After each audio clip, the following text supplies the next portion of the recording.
रायगढ़ के jute mill थाने में फर्जी रजिस्ट्री का एक सनसनीखेज मामला सामने आया था, जिसमें आरोपी भू विक्रेता ने कथित तौर पर एक ऐसी जमीन की बिक्री की थी जो कि उसके हक में थी ही नहीं। पुलिस ने भूमि विक्रेता सुरेश अग्रवाल के खिलाफ में एफआईआर दर्ज कर लिया है। बताया जा रहा है कि सुरेश नाम के शख्स ने जमीन की फर्जी दस्तावेज तैयार कर शासकीय अभिलेख में गलत जानकारी देकर भूमि की चौहदी प्राप्त की थी, जिसके आधार पर भूमि का पंजीयन प्रार्थिया के पक्ष में कर दिया था। बिक्री मार्च 2023 में की गई थी, जबकि आरोपी सुरेश अग्रवाल के पास में बिक्री योग्य कोई भी भूमि नहीं थी। इस बात की जानकारी जब पीड़ित को हुई तब वह पंजीयन के बाद में अपने नाम पर भूमि का रिकॉर्ड दुरुस्त करवाने गई। फिलहाल पुलिस ने प्रार्थी की शिकायत पर अपराध दर्ज कर लिया है। इधर घटना में जब तक हल्का पटवारी के विरुद्ध में कार्रवाई की मांग तेज होने लगी, तब इस संबंध में तहसीलदार ने कहा कि पटवारी उमेश नायक के विरुद्ध में जांच की जा रही है, उससे इस विषय में जवाब मांगा गया है। जब तक जांच पूरी नहीं हो जाती तब तक कुछ भी कहना उचित नहीं होगा। जो भी दोषी पाया जाएगा उस पर कार्रवाई की जाएगी।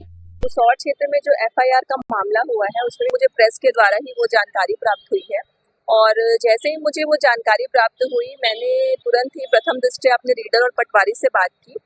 तो पटवारी ने बताया कि पूर्व तहसीलदार के द्वारा उन्हें बिक्री नकल जारी करने हेतु आदेशित किया गया था, तो उन्होंने जारी किया।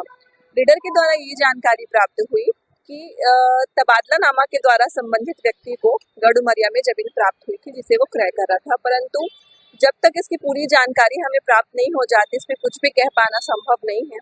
तो सर्वप्रथम मैं इस पर जांच करना चाहूंगी, उसके बाद ही मैं इस पर अपनी रिपोर्ट प्रस्तुत करूंगी। जूट मिल थाना अंतर्गत एक 420 का मामला पंजीबद्ध किया गया है, जिसमें जो प्रार्थिया को जमीन 18.5 हेक्टेयर जमीन का विक्रय कर रजिस्ट्री किया गया था, जबकि उक्त जो भूमि है वो जो एनएच के लिए अधिग्रहित की गई थी।